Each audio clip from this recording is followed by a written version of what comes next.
Good morning. I'd like to show you a little project I've been working on in my backyard for a woodland garden. First, you start off with the rustic gate there, kind of an overview. As you can see in the background, I have a 100-year-old oak tree that really shades it pretty well. Keeps going way up there, way up, as well as some other shade trees in the back. Little pinwheel there. On the left entrance, you end up with, you'll see a lot of gravel in this, more than you usually see if we're a woodland garden, but I've had some chipmunk issues that keeps them from digging mostly. But give me the opportunity to have kind of a little rock garden here at the opening.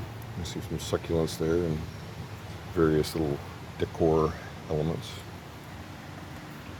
The next thing you'll notice, or the first thing maybe, is the dry riverbed. If you're German, you're probably thinking, that's not dry. It's I know, it's terrible. Anyways, you can see the little wooden bridge there.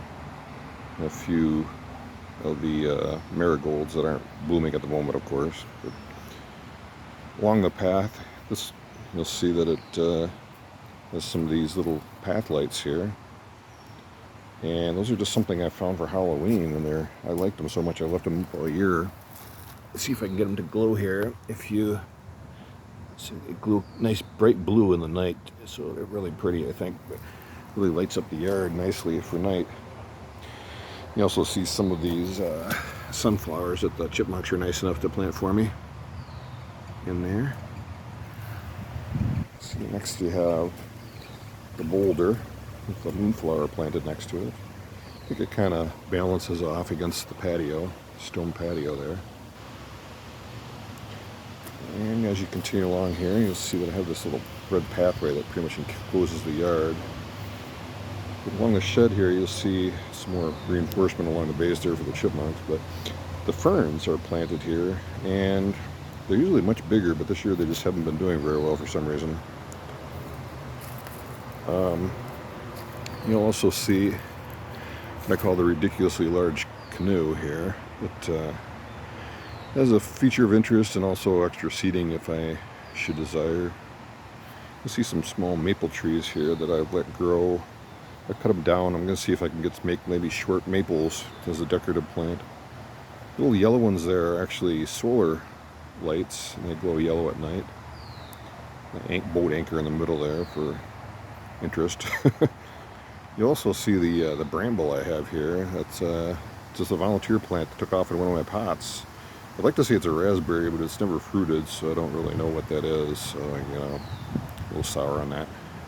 And the old leaky hose I couldn't use anymore, wrapped around for some more interest.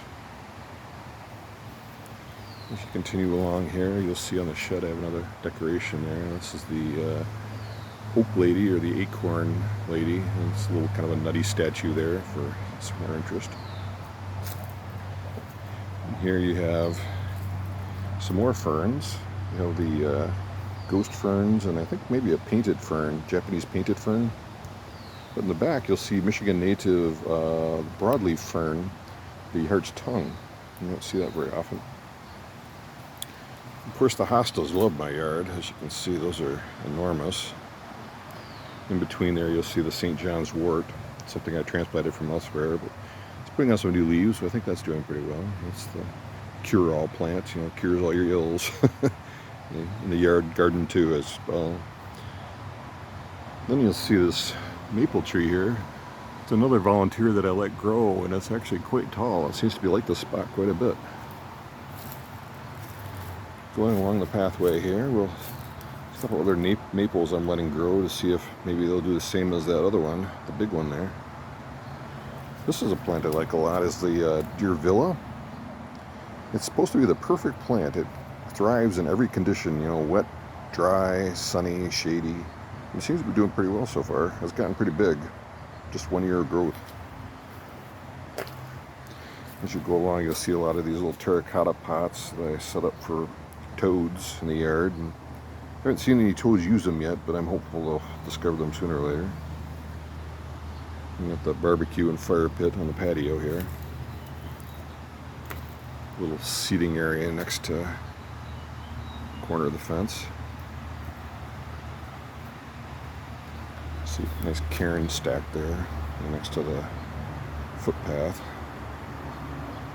Leads up to stepping stones leading up to the house. Another volunteer maple. I get quite a few of those. See, in the back here you'll see lungwort. It has a nice pretty blue flower in the spring. Some more, that's a Japanese painted fern there, and a moonflower on the right, and some newer hostas along the path there. In the back you'll see some lamium. It's a ground cover that I'm hoping takes. The cage here, a few years ago, we had a bad winter, and the chipmunks and the rabbits just ate everything to the ground, so I caged a lot of stuff. And this was a huge burning bush. It was like 6-7 feet tall, maybe even bigger than that. It's taken a lot of years to come back. A little path to nowhere here. Hoping to take that little pallet and put it up on a little higher and make it into like a full fence gate there. Well, the largest feature, of course, that stands out most is this lilac. I have to cut that down a little bit because it doesn't really flower much anymore. It's gotten too big. You have like below that you have more hostas, which again love this spot. Some ferns and more lamium. Of course a yew there, that's doing fairly well. I think I showed you the path to nowhere there. Some other little points of interest, you know, like the urn and the Greek statue there. Just for a little mystery, little elements to discover as you walk through. It's a view of the dry riverbed. The trick to a dry riverbed is using lots of different sizes of stone. For this one I used, I think, 5 different sizes. Laid down the smallest first and the larger as I went, with keeping the larger stones toward the edges. You get a pretty good, nice effect with that. You see in the background there, through my neighbor's yard, there's a kind of a cottage view of the lake. Oh, I had some spikes that I put in there. I don't know if you can see that. Some plant spikes. Those are dracaenas that I cut from house plants. I did a very severe cutback on my house plants this year, and this is the dracaena it came from. As you can see, it's recovering, but slowly. Next to that is a little philodendron. Next to this we have my sweet snap peas. I actually started these back in January inside, and they seem to be surviving, but not very well. I think the heat's finally getting to them. But it's interesting that they, like I said, they started very early in January. Some coleus, wax begonias. In the back here you'll see a holly. It's hard to see, I don't know if you can tell, but there's a lot of little green berries on it. So I think in the fall when those turn red, that's going to be pretty striking. Holly berry. Which is very striking. You have the yew in the background and arborvitae. I was thinking about moving the arborvitae, but haven't decided yet. It seems to not be doing okay in that spot. So, a little rain chain there going up to the gutter. Then in the back, I always had this side yard that was completely useless. So this year I decided to just kind of turn it into a pathway, try to landscape it a little bit. See there, I was hoping that was a holly that sprouted there, a little volunteer, but I'm not sure what that is. Let's come around this corner here. See the pathway into the pergola there. The storage shed on the left.